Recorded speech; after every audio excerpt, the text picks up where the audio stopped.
बिस्मिल्लाहिर्रहमानिर्रहीम। पूरी दुनिया में की पाकिस्तानी और पाकिस्तान की खुशहाली के लिए मुझे सबका ख्वाब देखने वालों को मेरा सलाम। मैं हूं ज़ुबैर शबीर और आप देख रहे हैं जी डेट्स। नाज़रीन इकराम, पाकिस्तान में जो हालात जारी हैं, जिस तरह से कल भी हमने आपको बताया था कि इस्लामाबाद हाई कोर्ट के 6 जजेस ने लेटर लिखा है, और लेटर लिखा किसे है? कादी फ़ाइज़ साहब को, जो चीफ जस्टिस सुप्रीम कोर्ट है।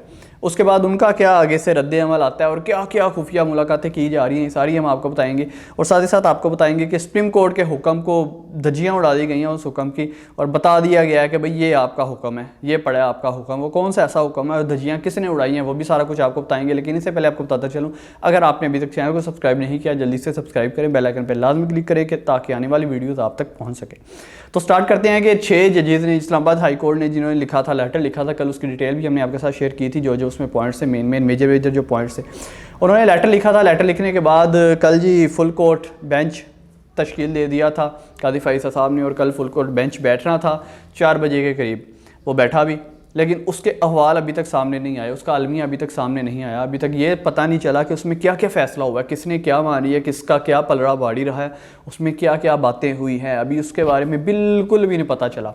लेकिन एक चीज़ जो पता चली है ज़राए के मुताबिक, उस फुल बेंच में जो है शिरकत करने से पहले चीफ जस्टिस ऑफ पाकिस्तान कादी फ़ाइज़ साहब ने मुलाकात की है अटार्नी जनरल साहब से, और साथ ही साथ वज़ीर कानून आज़म तारड़ साहब से। अब ये प्रॉपरली जिसे कहते हैं ना, गैर रस्मी मुलाकात थी या गैर मामूली मुलाकात थी, ये मुलाकात बनती नहीं थी। बहरहाल उसके बाद वो शिरकत करते हैं, लेकिन उसका अलमिया सामने नहीं आता।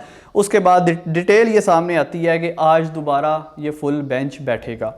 उसके बाद क्या हवाल होते हैं, किसका पलड़ा भारी रहता है, किसकी मानी जाती है, किसे सुना दी जाती है, या किसे जो है गोली दे दी जाती है, ये तो आज ही मालूम होगा। लेकिन साथ ही साथ एक और चीज़ ये है कि कल फुल बेंच से पहले उनसे मुलाकात हुई थी, आज शहबाज शरीफ वज़ीर आज़म पाकिस्तान साहब के साथ फिर से मुलाकात है।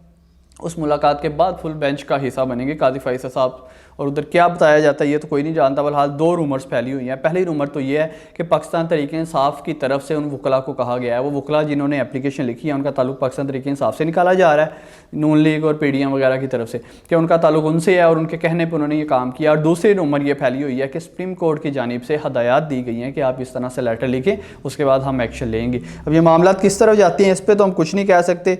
अलबत्ता अदलिया पर कोई अच्छा पैगाम नहीं जाएगा। जो भी हालात हो रहे हैं, जिस तरह से अगर वो वज़ीर आज़म से मिलते हैं, वज़ीर आज़म से मिलने के बाद फिर जाके फुल बेंच कोर्ट से करते हैं, रब्ता करते हैं, उनसे मिलते हैं, जो भी अमल होता है समझा यही जाएगा कि अदलिया जो है वो सियासतदानों को इंक्लूड कर रही है, सियासत को अदलिया में ला रही है। और लाने वाला कौन है? कादी फ़ाइज़ साहब, क्योंकि वो वज़ीर आज़म से मुलाकात करेंगे।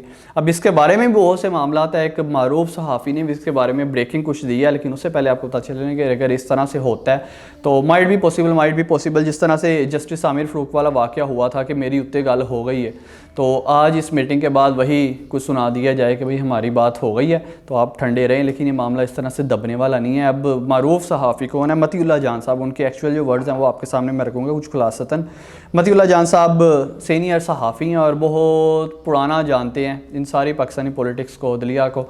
वो लिखते हैं कि कल फुल कोर्ट बेंच में ये लाजमी तय पाया होगा कि वज़ीर आज़म से पहले पूछ लें कि हुकूमत इसमें इंटरफेयर करेगी, या हम जजेस से कोई ना कोई मामला इसका जो है कोई सोल आउट कर लें और कोई ना कोई इस पर फैसला कर लें, या हुकूमत इसमें पार्टिसिपेट कोई करेगी, हुकूमत इस पर कोई अमल दखल करेगी। साथ ही साथ मज़ीद कहा गया मतीउल्लाह जान साहब की जानिब से कि लग ये रहा है सुप्रीम कोर्ट के कुछ वकला हज़रात भी इस तरह, वकला हज़रात नहीं, जस्टिस हज़रात भी इस तरह से लग रहे हैं जिनके प्राइवेट वीडियोज़ उनके पास हैं, और फैसला वो इनके हक़ में नहीं सुनाएंगे, क्योंकि उन्हें भी ब्लैकमेल किया जा रहा है। जिस तरह से उन 6 जजेस को ब्लैकमेल किया गया, इसी तरह से सुप्रीम कोर्ट के जजेस को भी ब्लैकमेल किया जा सकता है, या हो सकता है किया जा रहा हो। ये मतीउल्लाह जान साहब लिखते हैं।